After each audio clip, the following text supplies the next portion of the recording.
Hi friends, இன்றைக்கி Pandian store பார்ப்போமா? பார்க்குறதுக்கு முன்னாடி லேட் ஆகிடுச்சு, சாரி. நான் கோயில் போனேன், மன்னிச்சுக்கோங்க.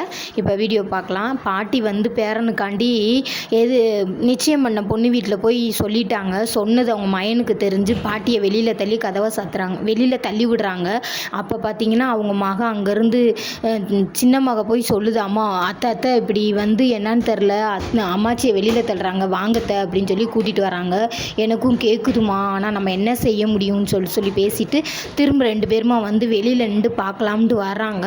பார்த்தீங்கன்னா இப்போ கிளவி இன்னமேல் என் வீட்டு வாசலுக்கு நீ வந்த உன்னை நான் என்ன செய்வேன்னு தெரியாது. நீ இருக்கிற வரைக்கும் என் மயனுக்கு கல்யாணம் முடியாது. மரியாதை நீ எங்கிட்டாவது போயிரு, என் வீட்டு வாசலை மிதிக்காத அப்படின்னு சொல்லி வெளியில் தள்ளுறாங்க. வெளியில் தள்ளினா பாட்டி கீழே விழுக போகிறாங்க. ஆனால் எய்த்தாப்பில் இருக்க அவங்க மகளுக்கும் அவங்க பேத்திக்கும் ரொம்ப கஷ்டமாக இருக்குது. என்னடா செய்ய?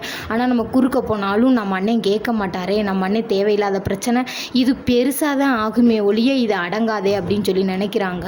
பாவம் அரசிக்குமே கொஞ்சம் கஷ்டமாக இருக்குது, என்ன செய்யன்னு தெரில.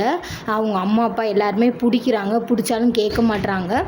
மாமா விடுங்க மாமா, அம்மா என்ன செஞ்சிட்டாங்க விடுங்க மாமா அப்படின்னு சொல்லி கேட்குறாங்க. ஏய் போடா, பார்த்துக்குவோம், போடா நீ போடா, இந்த கிழவி இருக்கிற வரைக்கும் என் மயனுக்கு கல்யாணம் முடியாது, என் மயனுக்கு கல்யாணம் பண்ணி வச்சாதான் எனக்கு நிம்மதியாக இருக்கும் அப்படின்னு நினைக்கிறாங்க. அரசி, அவங்க அம்மா, அவங்க அக்கா எல்லாரும் பார்க்குறாங்க. இதோட முடிஞ்சு.